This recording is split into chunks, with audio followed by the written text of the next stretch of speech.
ایران کے حوالے سے خبر آئی ہے کہ وہاں پہ جو ہے ان کے جو پاسداران انقلاب فورس سے انہوں نے نہادتے مظاہرین پہ فائرنگ کیے، جس سے جو ہے کئی ہلاکتیں ہو گئی ہے، جان بحق ہو گئے افراد اور کئی زخمی ہے.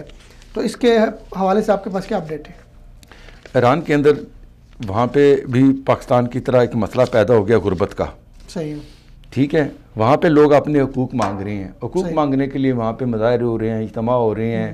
اور ریسنٹلی سیلاب آیا، اس حوالے سے بھی حکومت نے کوئی کام نہیں کیا، ان کو امداد نہیں دی. زلزلہ آیا تھا پیچھے، اس میں بھی کام نہیں کی. پھر اس کے بعد وہ معاشی پابندیوں کا شکار ہو رہا ہے. اور مزید جو ہے امریکہ ان دنوں میں اور اس کے اوپر جو ہے آئل کے اوپر بھی وہ پابندی لگانے والا ہے. اندر سے اندر سے وہ جو ہے نا وہ اندر اضطراب ہے. وہ آپ کو بتایا ان کے اندر مشکل ہے، وہ ان کے اندر ڈپریشن ہو چکا ہے، مختلف مسائل میں گھرا ہوا ہے. یہ واقعہ جہاں ہوا یہ حواز میں ہوا جو عرب اکثریتی علاقہ ہے. جی ٹھیک ہے، وہاں پہ اس طرح کا مطلب پاسداران انقلاب ایسے علاقوں میں جہاں پہ نان ایرانی ہے ان کو زیادہ ٹارگٹ کرتے ہیں. ان کو زیادہ یہ ٹارگٹ جو نان ایرانی ہے اور جو اہل تشیع بھی نہیں ہے ان کے ساتھ ان کا جو ہے نا، جیسے وہ ان کے علاقے میں بھی کرد ہیں، ٹھیک ہے نا، یہ زیادہ متاثرین میں شامل ہو رہے ہیں. ان کو پروٹیکشن دینے کی بجائے وہ پروٹیسٹ کرتی ہیں تو ان کے اوپر آپ نے دیکھا گولیاں چلائی جاتی ہیں، آنسو گیس پھینکے جاتی ہیں.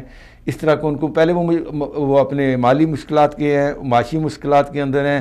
اب ان کے اوپر جو ہے وہ مشکلات بڑھا دی ہیں انہوں نے. ان کے جو ہے وہ اس طرح کے جو ان کو ایک طرف مالی مشکلات ملک کے اندر ہیں، لیکن دوسری طرف پہ جو پراکسی وارز ہیں، یمن میں، عراق میں، شام میں، اس کے اور ملکوں کے اندر جو ہے، ایون ہمارے ملک میں بھی $63 بلین انہوں نے شام میں خرچ کیا ابھی تک. اب دیکھیں نا، جو چیزیں ان کی اپنے ملک کی اصلاح کے لیے، اپنے ملک کی بقا کے لیے، اپنے عوام کے لیے کرنی چاہیے تھی، اب وہ انتشار پھیلا رہا ہے. خود تو وہ انتشار زدہ ہے، خود تو وہ بدامن ملک ہو چکا ہے. اور وہاں کے عوام نے یہ نعرہ لگایا ہے اپنے احتجاج میں کہ ہمیں شام سے کچھ لینا نہیں، ہمیں سر وہاں سب کو پتہ ہے ہمیں روزی دے رہے، ہمیں رزق دے. دیکھیں جی، اب یہ ان کے سیاسی عوام کے مسائل علیحدہ ہیں، حکومت کے اپنے مسائل علیحدہ ہیں. صحیح ہے. حکومت اپنی بقا کی جنگ لڑ رہی ہے، عوام اپنے جینے کا حق کے لیے لڑ رہی ہے. صحیح ہے. ٹھیک ہے، اب یہ دو متضاد چیزیں ہو چکی ہیں.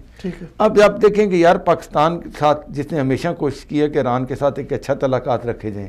اب گزشتہ دنوں انہوں نے وہ پاکستان کے وہ جو سردی علاقہ ہے صوب کا، اس پہ انہوں نے فائرنگ کی ہے، کتنے بندے انہوں نے زخمی کر دیے. وزیر اعلیٰ بلوچستان شدید ناراض ہیں. انہوں نے وہ اپنی ایجنسیوں کو، اپنے مختلف اداروں کو بلا کے کہا کہ جی ہم لوگ برداشت نہیں کر سکتے اس طرح کی آئے روز کی وارداتیں. انہوں نے کہا جی کہ 10 دن کے اندر مجھے رپورٹ پیش کی جائے کہ یہ حالات واقعات اس طرح کیوں نمودار ہو رہے ہیں اور اس پہ ایکشن کیوں نہیں لیا جا رہا. تو یہ مختلف سمتوں سے جو ہے نا وہ ایک اساس کمتری کا شکار ہو چکا ہے ایران. میں تو یہی کہہ سکتا ہوں. بہرحال ایران کے اندر جس طرح کے واقعات ہو رہے ہیں اس طرح کے واقعات پہ ہمیں تشویش ہے، بہت تشویش ہے. پاکستان کے ہمسایہ ہونے کی وجہ سے جو حالت وہاں بنیں گے اس سے ہم براہ راست متاثر ہو رہے ہیں. پاکستان بہت متاثر ہو رہا ہے، خاص کر ایران کا جو انفلوئنس ہمارے ملک میں ہے اس وجہ سے بھی. تو کوشش یہ کرنی چاہیے کہ ایران اپنے اندر اصلاح کرے، اپنے لوگوں کی اصلاح کرے، اپنے لوگوں کو وہ حقوق دے دیں جس کا وہ مطالبہ کرتے ہیں، تاکہ اس خطے میں مزید بحران نہ ہو، مزید بد امنی نہ ہو.